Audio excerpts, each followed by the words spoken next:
कपट किसे कहते हैं? देखो, आपको किसी ने कह दिया कि तुम बड़े क्रोधी हो, तो आपको गुस्सा आता है कि नहीं? अच्छा, आपको किसी ने कह दिया कि तुम बहुत बड़े लोभी हो, तो गुस्सा आता है कि नहीं? और किसी ने कह दिया कि तुम बहुत बड़े कामी हो, तो गुस्सा आएगा कि नहीं? अच्छा, हाँ या ना, गुस्सा आएगा? अच्छा, मुझे ये बताओ, आप क्रोधी हो कि नहीं? लोभी हो कि नहीं? कामी हो कि नहीं? हैं।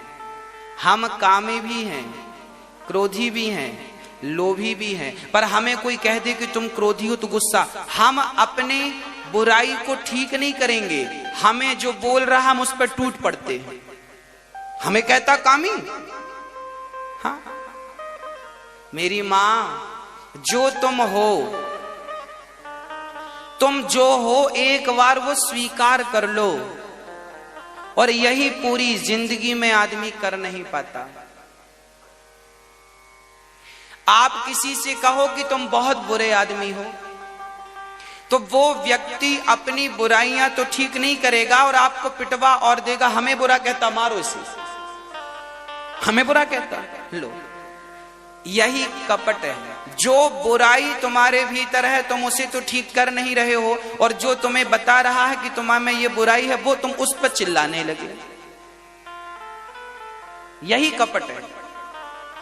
अच्छा, मैं कामी हूं कामी, तो कामी हूं तो स्वीकार करने में क्या बुराई है? बताओ, कौन नहीं है कामी? जो नहीं है हम उन्हें प्रणाम करें। पर काम वासना भला किसे परेशान नहीं करती? बड़े बड़े साधु संतों को भी तो ये परेशान करती है।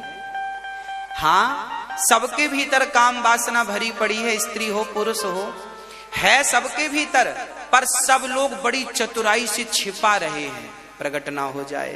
प्रकट, इतने ही चतुराई से तुम भगवान को हृदय में छिपाते तो कल्याण हो जाता, जितनी चतुराई से तुम बुराई को छिपा रहे हो। अब समस्या ये है कि तुम कामी हो, कहो किससे? अच्छा, आपके भीतर बुराइयां हैं, आपको डर लगता है कि आपने अपने दोस्तों से बताया तो वो आपकी मजाक उड़ाएंगे, देखो देखो देखो, जबकि है उसके भीतर भी ये बुराई, पर आपको डर लगता हम कह देंगे तो हमारी मजाक उड़ाएंगे। कोई बात नहीं। देखिए, किससे कहना है? किसी से मत कहिए, तो भगवान से कहिए, अपनी वाणी से। हे बिहारी जी, हमारे भीतर बहुत काम है, काम वासना बहुत सता रही है। हे बिहारी जी, हम पर कृपा करो कि ये कामदेव का प्रभाव कम हो जाए। आपकी कृपा से संभव है, मेरी ताकत नहीं है कि मैं इनको विजय प्राप्त कर सकूं इंद्रियों पर। मैं कामी हूं तो स्वीकार करने में नुकसान क्या है? मैं क्रोधी हूं तो स्वीकार करने में नुकसान क्या है? मैं लोभी हूं, कोई भारत का या दुनिया का कोई भी व्यक्ति हमसे कहे कि अनिरुद्धाचार्य जी लोभी हैं, तो मुझे बुराई नहीं लगेगी, क्योंकि मैं लोभी हूं। अरे लोभी नहीं होता तो दिन भर यहां बैठ के आपसे भीख क्यों मांगता? हाँ, लोभी तो हूं ना मैं, बस फर्क इतना है कि मेरा लोभ अपने लिए नहीं है, मेरा लोभ तो न माओ के लिए है कि न माओ के होंठों पे मुस्कान रहे, इन माओ के लिए लोभ करता हूं। लोभी हूं मैं। मेरे जैसा लोभी आपको कहीं मिलेगा भी नहीं। पर मेरा लोभ स्वार्थ के लिए नहीं है, मेरा लोभ परमार्थ के लिए है कि मैं आपसे भीख मांगूं और फिर वो माओ की सेवा में लगाऊं, इसलिए मांगता हूं। मेरे भीतर लोभ है, मेरे भीतर काम वासना भी है, मेरे भीतर लोभ अहंकार भी है, अहंकार भी मेरे भीतर है।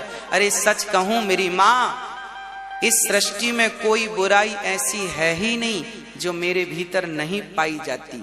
सारी बुराइयां कूट कूट के भरी, सब तो बुराइयां भरी हैं। और मैं तो जब भी ठाकुर जी के दर्शन करता हूं तो हमेशा यही कहता हूं कि प्रभु मुझ में एक अवगुण नहीं है, आप गिनोगे तो आपकी गिनती कम पड़ जाएगी, मेरे अवगुण कम नहीं पड़ेंगे। इतने अवगुण हैं मुझ में, इतनी बुराइयां हैं मुझ में। हे नाथ, अब आप देख लो, मैं इतना बुरा व्यक्ति हूं, अब आप देख लो कि मुझ जैसे अभागे को, मुझ जैसे बुरे को आप स्वीकार करेंगे कि नहीं। आप देख लो, मैं अच्छा बन के जाऊं भगवान के मंदिर में और बाद में फिर बुरे काम करूं तो भगवान, तो यही तो कपट है। और हमें निष्कपट होना चाहिए, है ना। इसलिए आपके अंदर जो बुराइयां हैं उन्हें किससे कहना चाहिए? भगवान से। भगवान से कहो। और हिम्मत है तुम्हारे भीतर तो अपने लोगों से, मित्रों से, लोगों से 10-20 लोगों से बताओ कि तुम में ये बुराई है। बताओ सबसे, सबसे बताने में तुम्हारी बुराई समाप्त हो जाएगी। और यदि हिम्मत है तो 50-100 लोगों के बीच में सभा में बता दो, समूल नष्ट हो जाएगी वो बुराई, यदि सबके बीच में आपने बता दिया तो। परंतु लोगों के भीतर हिम्मत नहीं है बोलने की। काम वासना को सबने पाल रखा है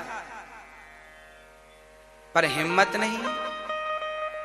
किसी बताएंगे तो लोग मजाक, अरे उड़ाने दो मजाक, कोई बात नहीं। पर तुम्हारे भीतर से तो वो कम से कम कहते हैं, जो चीज बता दो ना वो हल्की हो जाती है। दुख भी बताने से हल्का होता है। यदि तुम्हें कोई बुराई सता रही है तो बता दो, बताने से बुराई हल्की हो जाएगी, तुम बिल्कुल आनंदमय जीवन जियोगे। हाँ, स्वीकार कर लीजिए, हे नाथ मैं कामी हूं। गोस्वामी तुलसीदास जी अपने आप को क्या कह रहे हैं?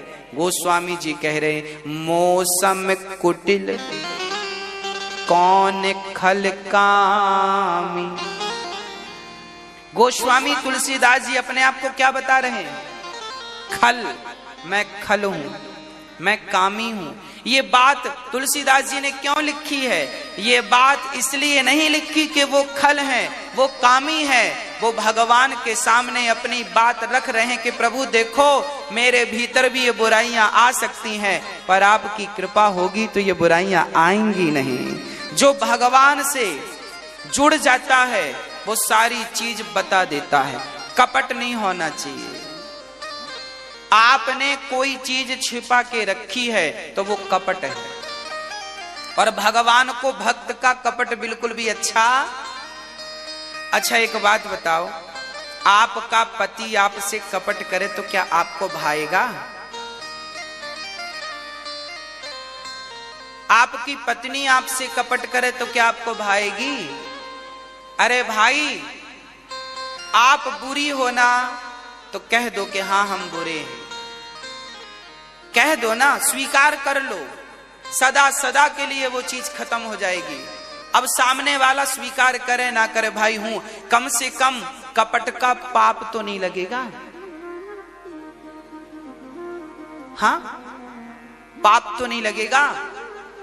आपके भीतर जो बुराइयां हैं भगवान से जाकर कहो, अपने गुरु से जाकर कहो कि गुरुदेव मेरे भीतर ये बुराई है। बताने से समूल बुराइयां नष्ट हो जाती हैं। पर लोग पता नहीं क्यों नहीं बताते।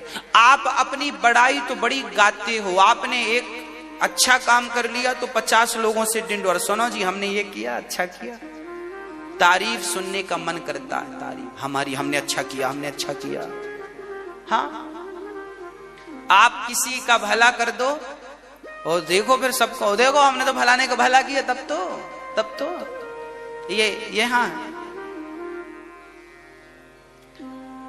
आप जब भलाई करते हैं किसी के साथ, अच्छा करते हैं किसी के साथ, तो आप डिंडोरा पीटते हैं। पर आप बुरे हैं, आपने गलती की है, आपने भी कभी ना कभी किसी के साथ गलत व्यवहार किया होगा, आपने भी गलत बातें की होंगी, आपने भी कुछ गलतियां की होंगी, पर आपने उन्हें अपने हृदय में दबा के रखा है, आज तक किसी को नहीं बताया।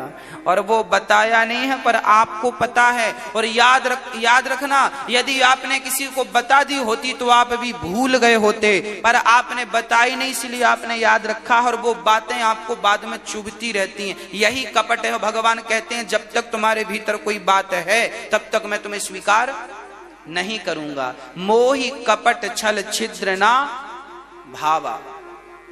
इसलिए मेरी सबसे प्रार्थना है, हनुमान जी जब राम से मिलने गए पहली बार, तो हनुमान जी ब्राह्मण बन के गए थे।